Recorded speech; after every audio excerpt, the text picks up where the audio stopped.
Hello guys, technical classes channel में फिर से आप लोग का स्वागत है। और आज आपके लिए रसायन का क्लास 9 के लिए एक नए वीडियो लेकर आए हैं।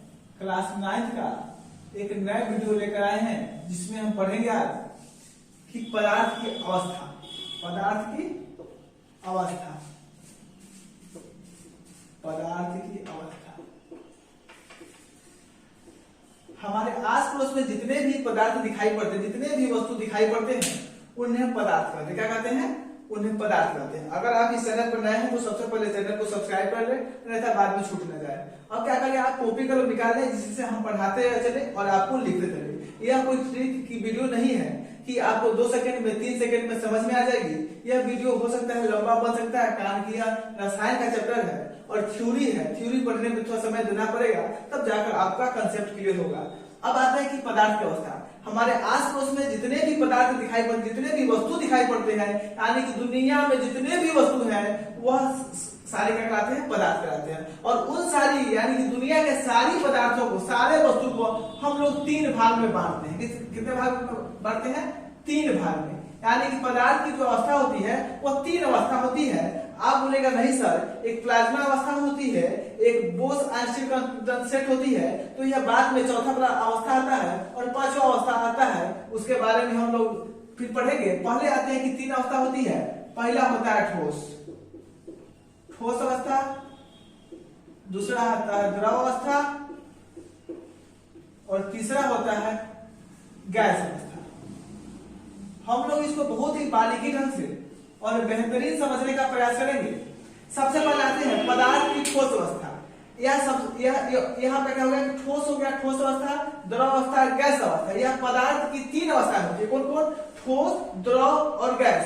हमने बता दिया कि दुनिया में जितनी भी वस्तु दिखाई पड़ती है सारे पदार्थ होती है, लेकिन पदार्थ का डिफिनेशन आपसे पूछा जाए तो फिर आपको नहीं समझ में आएगा। इसलिए हम यहाँ पे पदार्थ का डिफिनेशन भी लिख देते हैं, जिसके साथ साथ आप पदार्थ की परिभाषा को भी जान सके। यानी कि कोई भी ऐसा वस्तु, अगर कोई भी वस्तु लेते हैं, सामान लेते हैं, थिंग्स लेते हैं, उसमें क्या होता है? द्रव्यमान होता है, उसमें आयतन होता है, उसमें भार होता है। वह कुछ न कुछ स्थान को, जगह को जरूर छेड़ता है। और यह सारी चीज जिसमें होती है वह पदार्थ कहलाता है। यानी कि ऐसा वस्तु, यानी कि ऐसा वस्तु जिसमें क्या क्या बोले हम? कि द्रव्यमान हो, द्रव्यमान हो, आयतन हो, द्रव्यमान हो, आयतन हो, उसमें और क्या होता है? द्रव्यमान हो गया, आयतन हो गया, जो कुछ स्थान को घेरे, किसी कुछ स्थान को घेरे, अवरोध उत्पन्न करे, अवरोध उत्पन्न करे, वह क्या कहलाता है? वह मेरे दोस्त पदार्थ कहलाता है। यानी कि ऐसा वस्तु जिसमें द्रव्यमान हो, जिसमें आयतन हो, जो स्थान घेरे, जिसमें अवरोध उत्पन्न करने की क्षमता हो, वह क्या कहलाता है? पदार्थ कहलाता है। यह आपको समझ में आ गया होगा। यानी कि कोई भी वस्तु है, अगर किताब होती है या किसी भी प्रकार का वस्तु है, मोबाइल हुआ, किताब हुआ, किसी भी प्रकार का वस्तु है, उसमें द्रव्यमान होगा, उसमें कुछ न कुछ आयतन होगा, वो स्थान को घेरेगा, जहां पर रखेंगे वो कुछ जगह को छेड़ता है, अवरोध उत्पन्न करता है। अवरोध का मतलब होता है कि रुकावट उत्पन्न करता है। और जब यह चारों गुण द्रव्यमान हो, आयतन हो, स्थान घेरे, अवरोध उत्पन्न करे, तो समझ लीजिएगा कि वह वस्तु पदार्थ कहलाने योग्य होगी और वह पदार्थ होगी। अब आते हैं, इस पदार्थ को 3 अवस्था में बांटा गया। पहला ठोस, दूसरा द्रव और तीसरा गैस। अब आते हैं कि ठोस पदार्थ। हम बारी बारी से पढ़ेंगे कि ठोस पदार्थ इसमें क्या क्या होते हैं। सबसे पहले क्या होते हैं कि ठोस पदार्थ पहले लिखते हैं। इस पदार्थ में अंतरा अणुक स्थान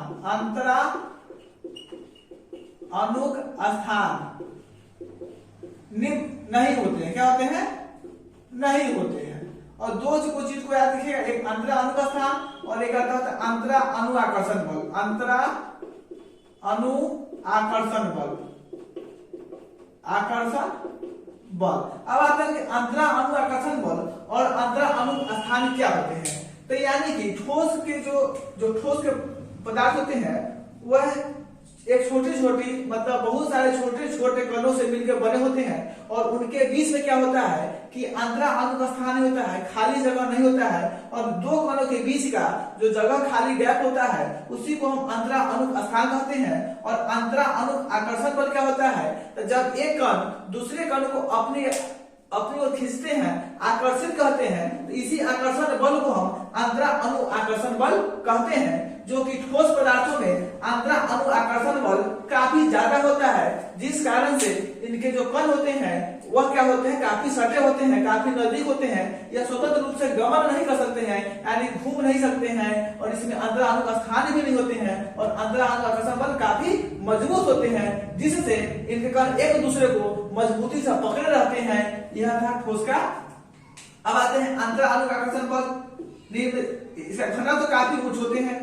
घनत्व क्या होते हैं, इससे घनत्व भी उच्च होते हैं।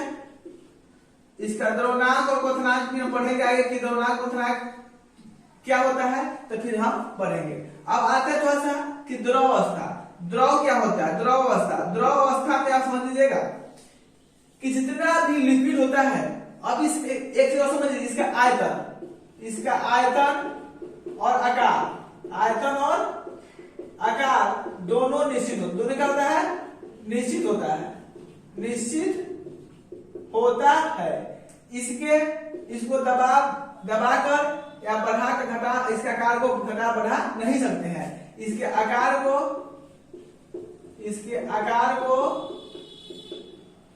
घटा बढ़ा नहीं सकते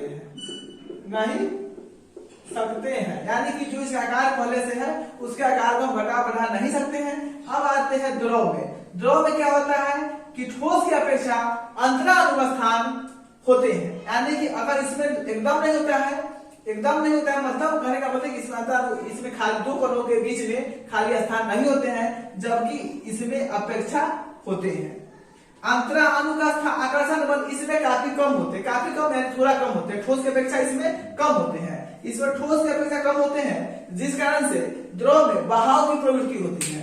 बहाव की प्रवृत्ति यानी किसी लिक्विड पदार्थ को जब हम सतह पर गिराते हैं तो वह लुढ़कते और बहने लगता है, जिसको बोलते हैं बहाव की प्रवृत्ति। और यह अंतरा अणु आकर्षण बल ठोस में नहीं होता है, जिस कारण से इसके कण एक दूसरे को मजबूती से पकड़े होते हैं, जबकि अंतरा अणु आकर्षण बल द्रव में ठोस की अपेक्षा कम होती है, जिस कारण से द्रव में बहाव की प्रवृत्ति होती है। नंबर 3 में घनत्व ठोस की अपेक्षा कम होती है। उसके बाद आयतन और आकार, यानी कि द्रव का जो आयतन होता है वह निश्चित होता है। क्या होता है, आयतन निश्चित होता है, आयतन निश्चित होता है, लेकिन आकार निश्चित नहीं होता है। कारण कि द्रव का आकार यानी कि द्रव को जिस बर्तन में डालते हैं उसी के बर्तन का आकार का हो जाता है, इसलिए द्रव का आयतन निश्चित होता है परंतु आकार निश्चित नहीं होता है। इसके आकार को घटा बढ़ा सकते हैं। इस तरह से ठोस और द्रव के रूप में हम लोग ने इसको पढ़ा और गैस के अगले वीडियो में लेकर आएंगे और उसी वीडियो में हम लेकर आएंगे कि ऊर्ध्वपातन क्या है, और इसके बाद वाला वीडियो को देखना ना भूले, कारण कि वह ऊर्ध्वपातन के बारे में उसमें बताने वाले हैं। ऊर्ध्वपातन एक ऐसी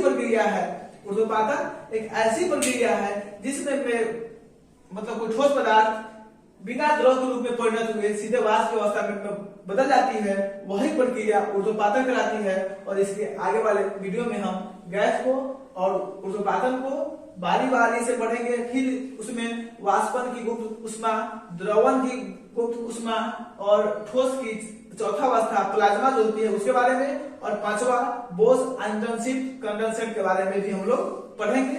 तब तक के लिए लेते हैं विदा। जय हिंद, जय भारत। चैनल पर नए हैं तो चैनल को सब्सक्राइब करें और वीडियो को तो लाइक आप कर ही दें, कारण कि वीडियो को देखते हैं और लाइक नहीं करते हैं।